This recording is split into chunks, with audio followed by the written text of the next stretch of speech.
So James, why is plateauing not the problem some people may seem to think it is?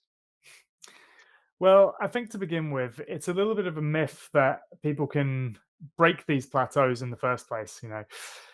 It's a very robust phenomenon that, given sufficient time doing any kind of exercise, that you'll eventually hit a plateau. And the reality is that actually changing things up or doing something new doesn't really break the plateau. It might allow you to focus on a specific aspect of a specific skill or performance. But the general gains that you've made, you'll have some sort of limit that you'll reach given sufficient time. Um, and I think one way to look at this is knowing that is quite can be somewhat reassuring to know that you don't have to stress too much about whether you are or aren't making gains, and whether there's some magic bullet or special technique that you're missing out on, that some secret that someone can sell you to try and bust that plateau and suddenly leap off and start making substantial gains again.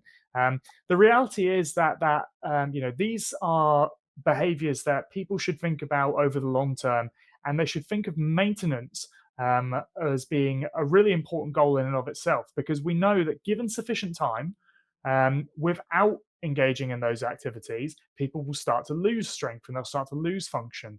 Um, and so, maintenance in and of itself actually, in a way, can be conceptualized as progress given sufficient time, because what should be happening is this over time. But if it's doing this, well, you're bending that curve, that aging curve over time, by maintaining your strength. Um, so, so yeah, I think it's the fitness industry sells plateau busting myths, but the reality is plateaus happen, and actually maintenance is a noble goal in and of itself. So yeah, maintenance is progress in this manner. Yeah. Yeah, thanks, James.